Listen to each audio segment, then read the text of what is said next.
I lost my dog a day and a half ago. I lost my mom 30 days ago.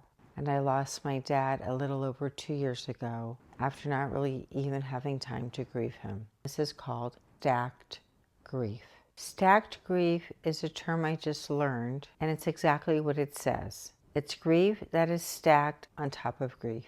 In my case, when my father had passed, although I was grieving, I immediately went into caregiving mode again to make sure my mom was properly cared for. She passed 30 days ago. While I was grieving my mom and trying to work on her condo and taking care of my daughter, our dog, who I'd been taking care of as well, discovered had a life-threatening second cancer, a deadly cancer. I then lost my dog. I have had stacked grief.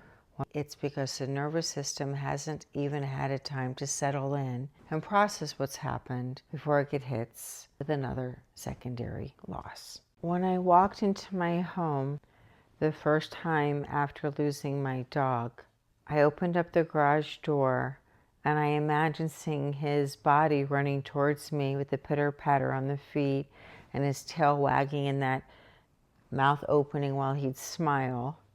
That made me cry. And then as I walked through the house, I imagined when he'd see me and he'd be on the sofa and he'd immediately run over and jump up to greet me. So there was that in the living room.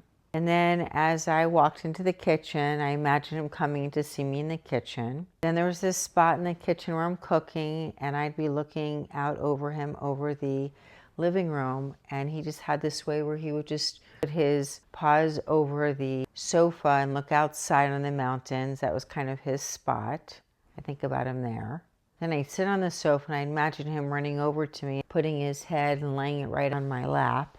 Then there was this morning when my daughter walked into my room because Paddington would sleep on my bed, and as soon as she would open up my room to say hello, she'd see the tail wagging really hard against the bed. Apparently, there's areas in my home where my brain is wired to see that with him. When I'm walking into the living room, I'm reminded of my dog coming up to me and laying his head on my lap. The memory is so strong because the neurons in my brain are firing. And modern grief science has a term for this. It's called continuing bonds. As we have lost loved ones, people we care for, and we're grieving, the bonds continue. Even though they're physically not here, the relationship to them changes form. And those are called continuing bonds. I've heard Joe Dispenza talk about mentally rehearsing the future that you want to have. And in many ways, this is like grief at this time with these continuing bonds, because I'm mentally rehearsing the absence of my dog at every turn in my home. I'm mentally rehearsing when I want to go pick up the phone to call my mom and realize that she's not there.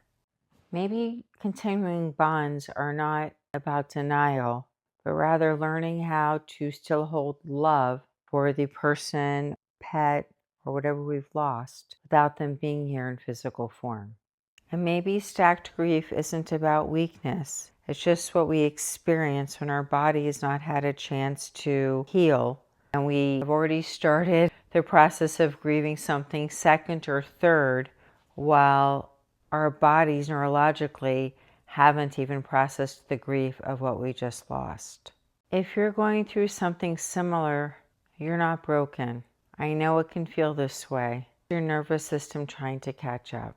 I'm living it. If you're going through something like this, I'd love to hear from you. Please leave me a comment below and tell me what you're going through.